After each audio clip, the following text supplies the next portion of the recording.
Dissolution test is for testing or understanding how the drug substance is getting released or how the drug substance is getting dissolved from the formulation.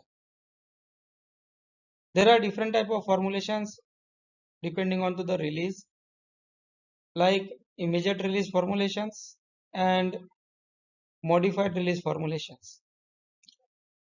The dissolution limits are given as Q points, that is quantity released in percentage of the label claim.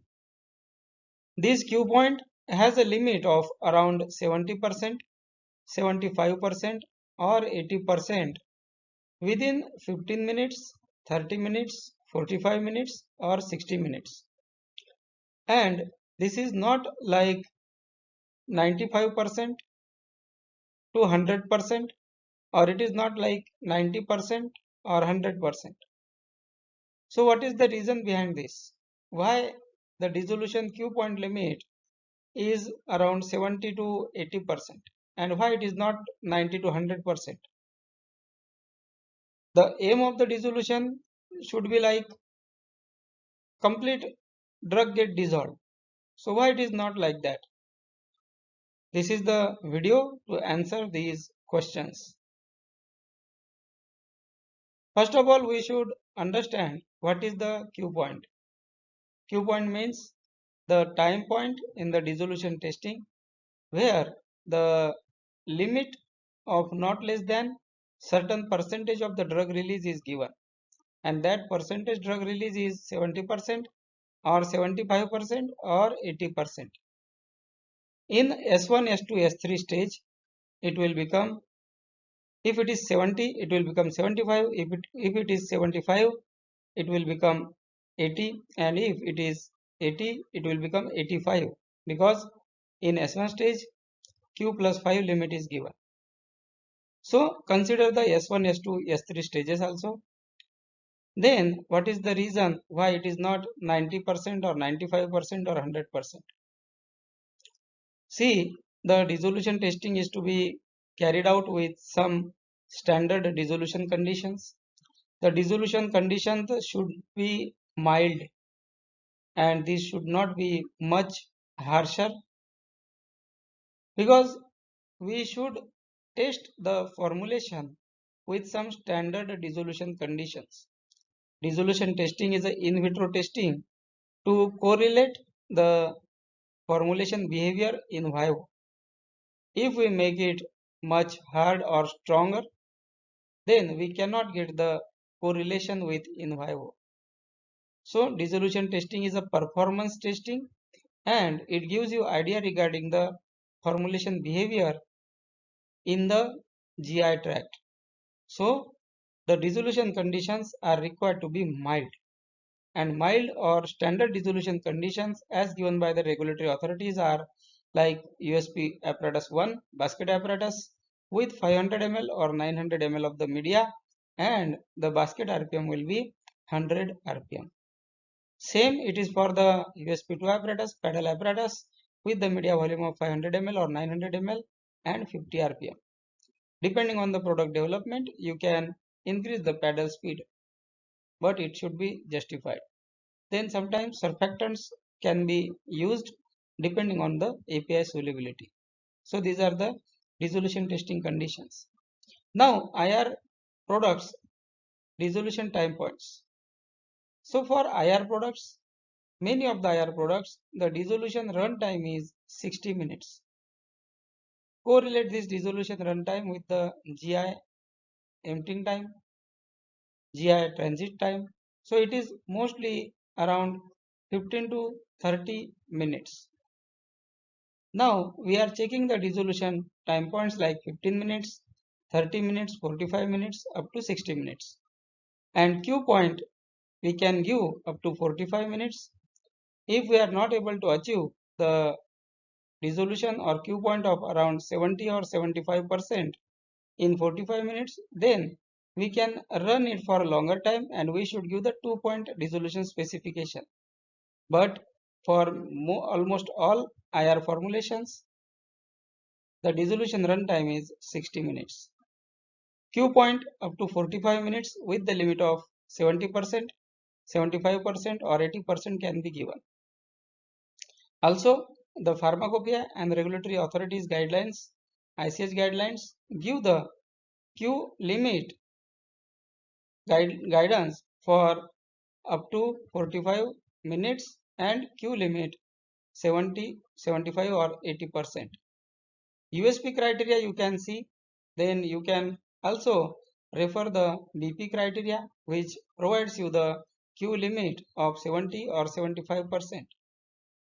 And as per USP in dissolution testing, we can go from 6 unit dissolution to 12 units and from 12 units to 24 units. That is S1, S2, S3 criteria. Then dissolution test objective. So dissolution test objective is to understand the drug dissolution rate from the formulation or drug release rate from the formulation. Dissolution test is not to assess the potency of the drug or drug product, but the drug dissolution and drug release. For potency assessment, the test like assay and CU are there. So assay and CU testing is there with the limit of 90% to 110% or 95 to 105% of the content. So objective of dissolution test is not to check the potency or assay. Then API solubility and formulation DT time. API may be poorly soluble, API may be slowly dissolving, formulation may be slowly dissolving, formulation may release the drug little bit slower. Formulation DT time as per the different pharmacopoeias is around 30 minutes for some IR formulations which are coated. Also, the capsules have generally the time limit for DT is 30 minutes. Understand that dissolution is a time dependent thing. It is a time dependent testing.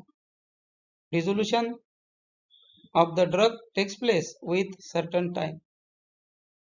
First is formulation disintegration and then the dissolution will takes place. So if you run the dissolution to get the release of 90% or 100%, you need to run the dissolution for a longer time.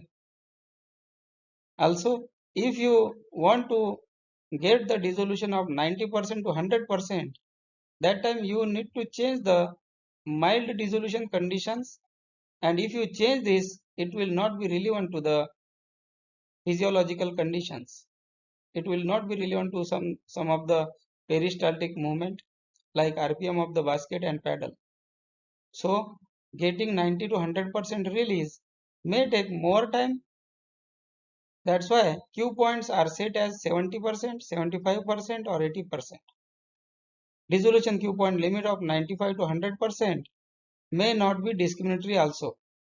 See, slower dissolution profile is needed to understand the discriminatory nature, to discriminate different batches. But if you change the dissolution conditions, if you don't have the standard dissolution conditions for getting 95 to 100% drug release, then you may lose the discriminatory nature or discriminatory power of the dissolution testing. These are some of the reasons why Q points are set as 70%, 75% or 90%, and why these are not set as 95% or 100%. If you want to have the 100% drug release, it will be very difficult because sampling will be there, sometime precipitation will be there, sometime drug degradation may happen, sometimes some variations will come. So all these things will be responsible for not getting 95 to 100% dissolution. But it is easy to get 70%, 75% or 80% drug release. And if you run that dissolution test and if your assay and CU is correct, then it is very obvious that 100% of the drug will get released. So these are some of the reasons why dissolution Q point limit is not 95 to 100%. I hope I have explained this information, and you might have learned from this video. You might have learned regarding the reasons. I also hope you will understand why the 95 or 100% Q limits are not given. Also, if you have any queries, any doubts, you can comment, and thank you for watching the video. I request you to please do like, share and subscribe to this channel and share with your friends and colleagues. Thank you.